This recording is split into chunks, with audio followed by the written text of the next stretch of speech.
Oh, yo, what up, chat? Okay, here we are. Let me see if I can make sure this is full screen. Yep. That is why I'm truly glad you were born for me to talk to. Hold on, let me get back to this. Collecting fragments of memory must still be fun for you.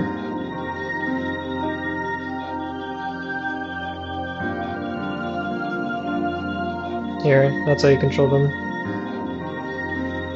There used to be more fragments long ago, but one by one, they disappeared into the darkness. Now, these are the only ones left that remain clear. Oh, that's not how you're supposed to use it. See? Try and hold it up to the light. All of that is the life of Rika Furude and its end.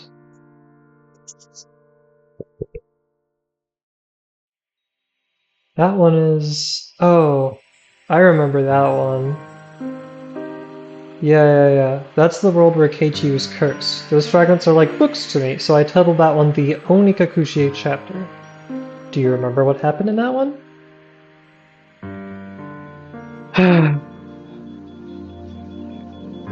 Good.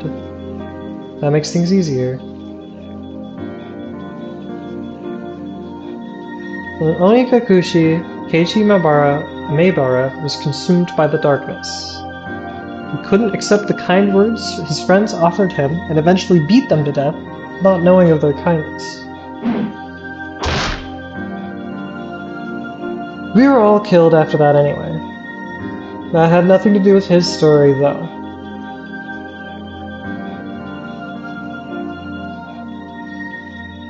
That fragment is the Watanagashi chapter. Shion Sonozaki was cursed in that one. She killed many people out of her revenge for her boyfriend's disappearance, as he went missing in 1982. Rika worked so hard, but she was captured at the end and she was tortured to death.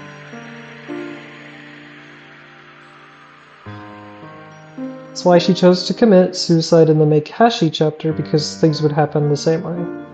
That fragment over there, the Tatorigoroshi chapter. Satoko's uncle came back home and Fuck. That was the worst world of all. There was nothing Rika was able to do in that world. Whenever Satoko's uncle comes back, Rika usually just gives up on that world. Fortunately, Satoko's uncle doesn't come back that frequently. That low-key makes sense. That one is called the Sumi Horoboshi chapter. Rika was there until just a moment ago. Rena Ryugu was possessed in that world. It was pretty exciting to see her take over the whole school. It surprised me to learn that Keiichi Maebara had a memory of the other worlds, just like we do. It was pretty amazing. But then again, most of us have some kind of memory like that. We all have an imaginary world within us, some idea of what would have happened if you did things differently. It's like the strange feeling you get when you do something for the first time, but it feels like you've done it before.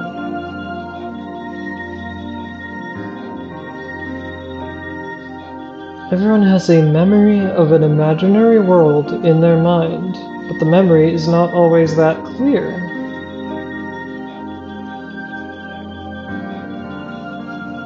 It's not surprising, really. You are special enough to be able to see those fragments of memory.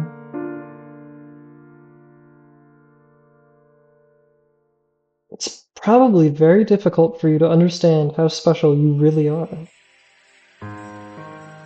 You were born into a world where it's a natural thing for you to see these fragments. I was originally born in the normal world. I didn't know until recently that I could collect these fragments of memory.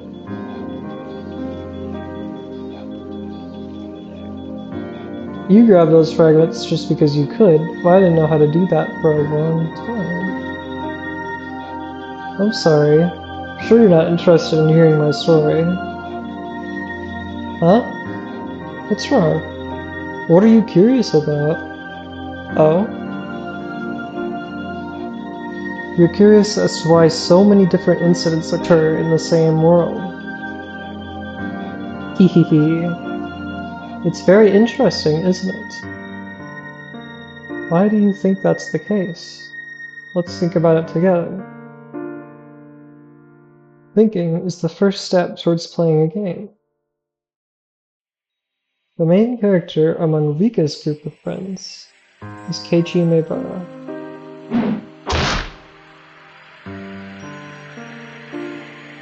In Onikakushi, he is possessed by suspicion and killed Ren Ryugu and Mion Sonosaki.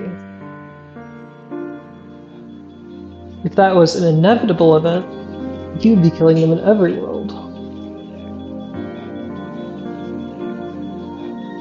In other words, what Keiichi Maebara did in Onikakushi was not inevitable. Indeed. The only thing that's inevitable is Keiichi Maebara's role. If Keiichi Maebara was someone with a naturally suspicious heart, he would take the same actions in every world. But that didn't happen. It's true that Keiichi Maebara is both passionate and easily convinced of anything, but it's rare for him to exhibit the kind of rage he displayed in Onikakushi. In other words, even though something might seem inevitable in one world, that may not be the case if you compare it to a different one.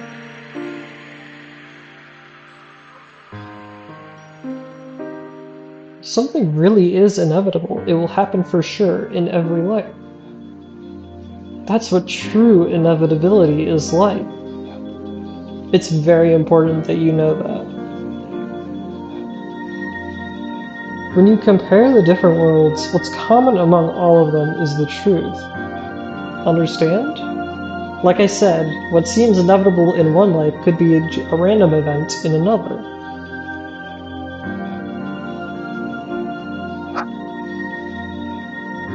The club activities that Mion Sonozaki suggests are a good example.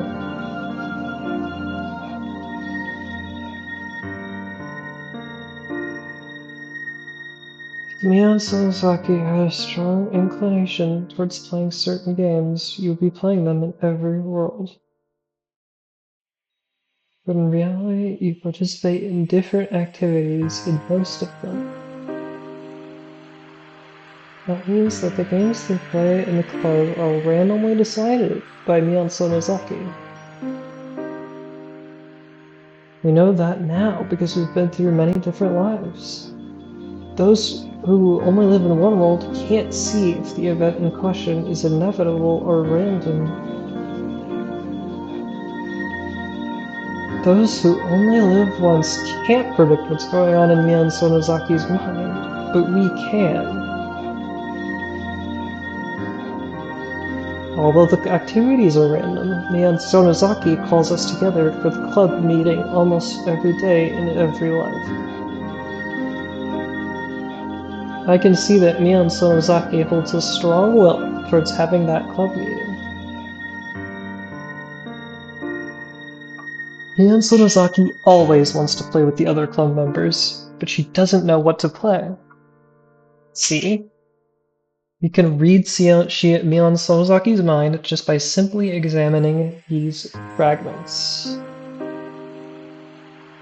With this alone, we can see a part of who Mion Sonozaki really is. Let me talk a bit more about Keiichi Maebara. For those who only live once, the world of Onikakushi is nothing but a story where Keiichi suffers mysterious hallucinations and beat his friends to death. From then, there's nothing beyond that fact. We, however, can compare different fragments and find out something they could never see. As a result, we know that the murder of his friends was not inevitable. I told you that just earlier. In fact, while there are only about 5 or 6 pieces in front of you, he kills his friends in one of them. That means we can roughly conclude that the possibility Keiichi Maebara triggers the tragedy is less than 20% and is almost a fluke. This means that amongst the countless worlds, Keiichi Maebara causing the tragedy is an unimportant factor. Oh. But you know what is an important factor? The fact that Jiro Tomitake and Takano Mio die first every single Watanagashi festival. That happens in 6 of the worlds, so it has a 100% rate of happening every time. And what supposedly also happens at the end of the story happens every time with the Onigafuchi disaster. Because it happens in every world we can actually see. Like, it happens in chapters 3, 4, and 6. And it is a truth. So that's a red truth that at the end of the story, the Great Hinamizawa disaster will always occur in every world. It's a red truth. And it's also a red truth that on the night of Watanagashi, Tomitake and Takano will always die. One of them will always die, one of them will always disappear. No, because Takano was found in a barrel. But she's always, like, strangled to death and then burned a day later or whatever. And in every chapter, a character will get possessed. But I actually think Keiichi Maebara was kind of the cause of the tragedy in chapter 3, if you think about it, since he was the one who literally murdered someone.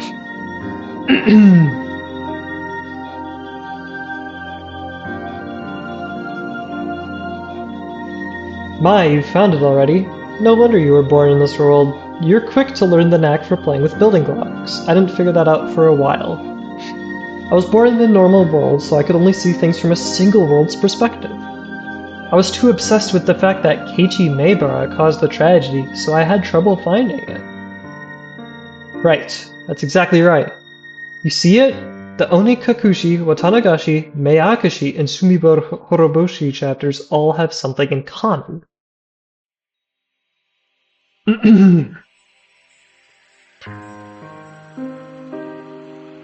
Someone in the group becomes violent because of dark and paranoid thoughts.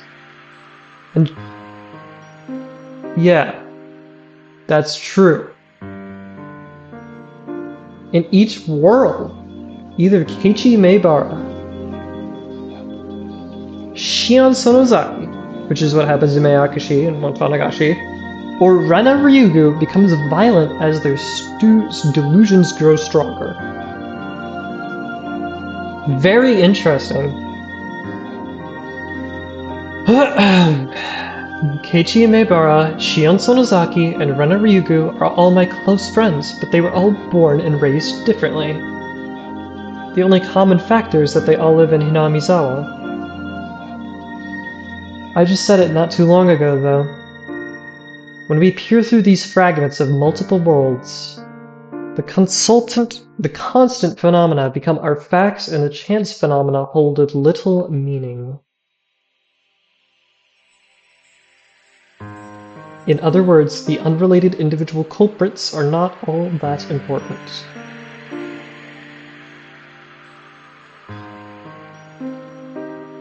To go further, the violence of their crimes also bears no meaning. Keiichi Maebara beat his friends to death. Shion Sonozaki killed the central people of the 3 families, and Rena Ryugu took over the school. They're all different. There's nothing in common there. In fact, the very, very, very important truth is that while the culprit in crimes are decided at random, their process of growing paranoid until they resort to violence is always constant. The suspect changes every time, but the process does not. After comparing the different worlds, this is the truth I found. This is one truth that is common to all the worlds of Hinamizawa. The rule is that a random person becomes violent under the influence of paranoid thoughts. This is Rule X. Keiichi Maebara, Shion Sonozaki, and Rena Ryugu, pieces with no particular connection, have the potential to succumb to that rule with random probability. That's really interesting.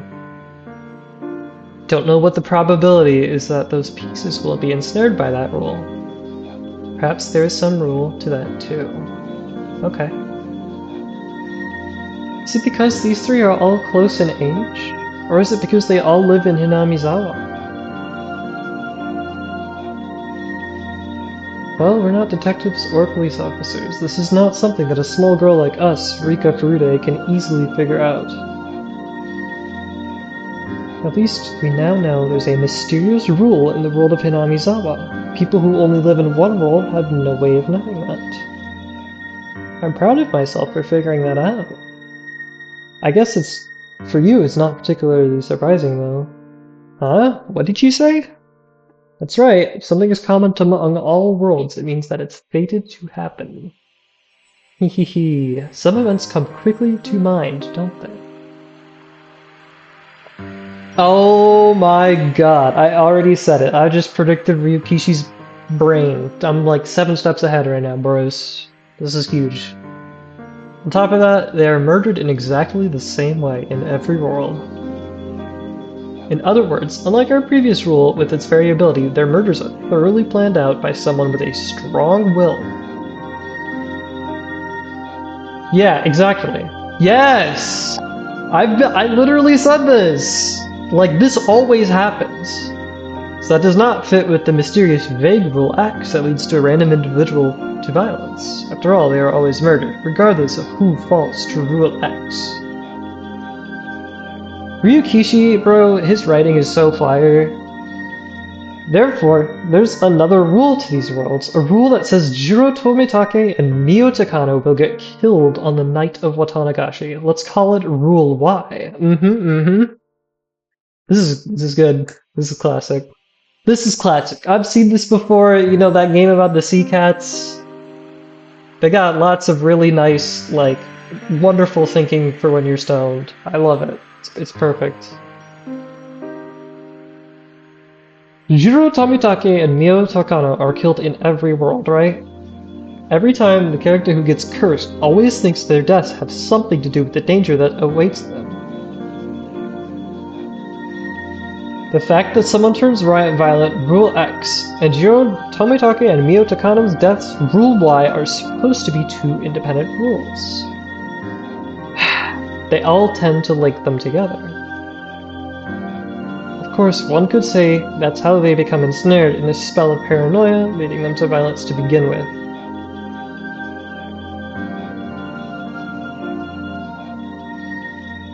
Do you think, in their paranoia, they notice someone is trying to lead them to link those rules together?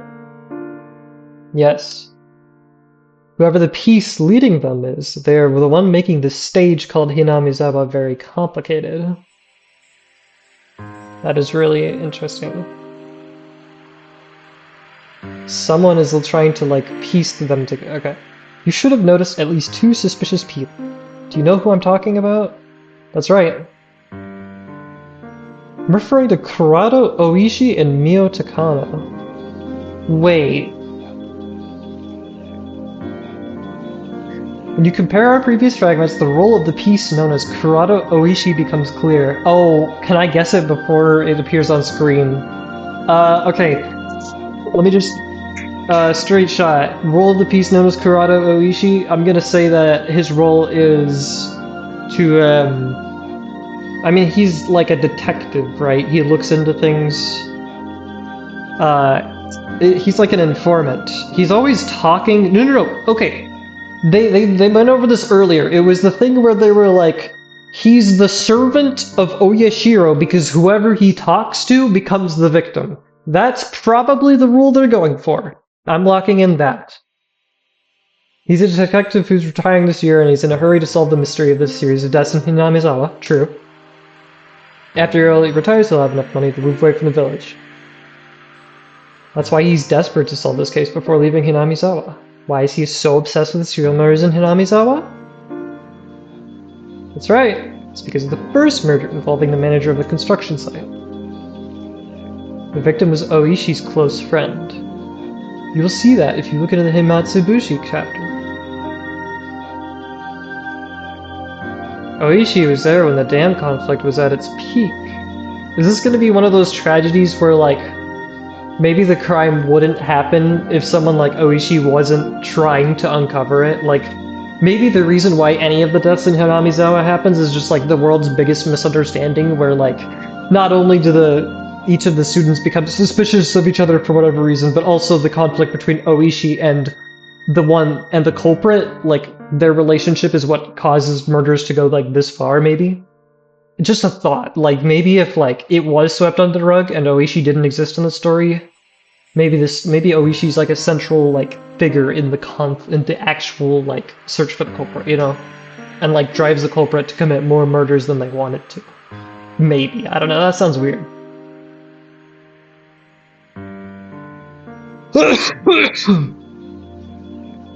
He saw how the Sonozaki family took control of the Onigafuchi Guardians, and he believed that the Sonozaki family was pulling the strings behind the whole incident. True, and maybe that's like... That's why he always suspected that the Sonozaki family was behind the series of mysterious deaths, regardless of the evidence or lack thereof. This personal biased belief, combined with his credibility as a police detective, affected the pitiable victims of persecution complexes in each world. Isn't that interesting? As a result, the pitiful victims of Rule X come to accept the Sonozaki family as the identity of the unknown force their paranoia seeks. It's because of his beliefs. So he is the reason why people start thinking it's the Sonozaki family. Like, he's on the wrong track. Shion Sonozaki's case was the most conspicuous one in that matter. So yes, if this piece, Oishi didn't intervene, then perhaps the victims of Rule X wouldn't have resorted to such violence. Dude, I literally just said this. If Oishi wasn't there, maybe the tragedy just wouldn't happen. Okay, maybe all the things are just like... it actually is partly Oishi's fault. So the role his piece plays is to indirectly cause the tragedy. Dude, yes! Thank you! Oh my god, I feel so fucking validated right now, you have no idea. I love Ryukishi, bro, he's so awesome. His writing is fire. I don't know who named him this, but Oyashiro-sama's servant is the perfect nickname for Oishi. Bro! I called this shit so hard, oh my god. Oh, okay, alright, I gotta chill. Oyashiro-sama's servant is the perfect nickname for Oishi. The other suspicious person is Mio Takano. One would assume the only role of her piece is to amuse herself with research into Onigafuchi's dreadful history, and to take pleasure in scaring others with those tales. Oh shit, what's her... If Oishi is Oyashiro-sama's servant, is Takano also, like, partly responsible for the incident? However, just like Oishi, she also gives them the idea that the Sonozaki family is behind all the mysterious death incidents that happen in the village.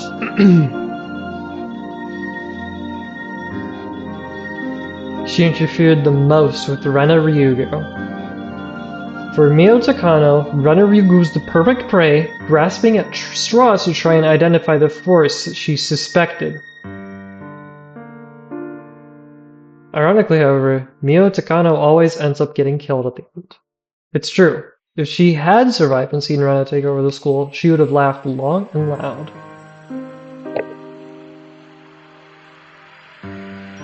That is actually wild. She would laugh because she was the one who caused Rika to do what she did. Or Rena, not Rika. Now, have you realized that these two pieces and the roles they fulfill have their own rule too?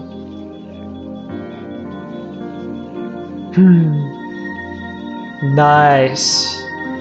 This is a good deconstruction. They always talk about the Sonozaki family. and the listeners will always believe them.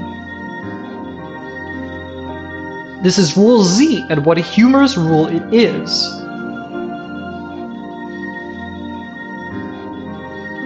You should already have the answers to this mystery lying in your hand. The fact is that the Sonozaki family always acts as if they are responsible, no matter if they are or not. Yep, they do. They're like, Ori will always nod her head. That's really interesting. They always pretend to be the villains in order to make sure the people continue to fear them. What if this is like the most like complex, like actually, in a way the culprit is everyone type beat? Like that could literally be the case, but if so, then it's like actually genius writing. They always pretend to be the villains in order to make sure that people continue to fear them. Maybe everyone in Hinamizawa causes the great Hinamizawa disaster.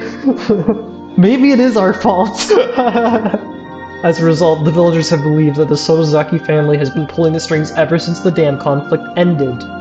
Kurado Oishi and Mio Takano were simply fooled by that rule. Actually, the whole village is fooled by it. Interesting.